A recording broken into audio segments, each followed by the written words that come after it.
ఈ ఫిష్ని నెత్తళ్ళు అంటారు. హెల్త్కి చాలా మంచిది. ఈరోజు ఈ కర్రీ ఎలా చేయాలో చూపిస్తున్నాను. నేను ఇక్కడ 1 kg నెత్తళ్ళు తలా తోక తీపిచ్చి నీట్గా వాష్ చేసిన దాంట్లో తగినంత కారం, పసుపు, ఉప్పు వేసి ముక్కలకి పట్టించేలాగా కలుపుకుంటున్నాను. ఇలా కలుపుకొని దీన్ని పక్కన పెట్టుకోవాలి. ఈ కర్రీ చేయడం చాలా సింపుల్. స్టవ్ ఆన్ చేసి బాండి పెట్టుకొని ఆయిల్ పోసుకోవాలి. ఆయిల్ కొంచెం ఎక్కువే పోసుకోవాలి. దీంట్లోకి 3 ఉల్లిపాయలని కట్ చేసింది పేస్ట్ చేసుకుని దాన్ని వేసేసుకోవాలి. తర్వాత ఒక 2 పచ్చిమిరపకాయలు, ఒక 2 రెమ్మల కరివేపాకు వేసుకొని ఫ్రై చేసుకోవాలి.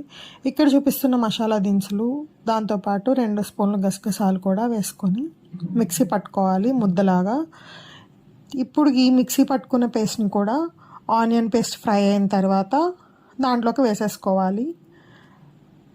వేసుకున్న తర్వాత దీంట్లోకి మనం ఏదైతే ఉప్పు, కారం, పసుపు పట్టించిన నెత్తళ్ళు ఉన్నాయో వాటిని కూడా వేసేసి కలుపుకోవాలి. ఇది స్టార్టింగ్లోనే కలుపుకోవాలి, తర్వాత ఉడికిన తర్వాత కలిపితే విరిగిపోతాయి. సో దీంట్లోకి చింతపండు పులుసు వేసుకొని ఉడికించుకోవాలి. మనకి ఇది దగ్గర పడిపోతే కర్రీ అయిపోయినట్టే. ఇది ఓవర్గా కుక్ చేస్తే పీస్ అయిపోతాయి. గంటి పెట్టి కలపకూడదు. ఇలా వీడియోలో చూపిస్తున్నట్టుగా గిన్నెని కుదుపుతూ కలుపుకోవాలి. అంతే, నెత్తళ్ళ కర్రీ రెడీ అయిపోతుంది.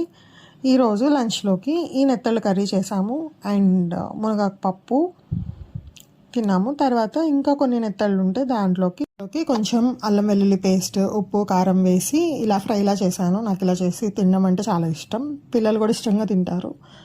నైట్ డిన్నర్లోకి చపాతీలు చేస్తే చపాతీలు, పాలు, బెల్లం కలిపి పక్కన పెట్టాను. బాగుంటుంది.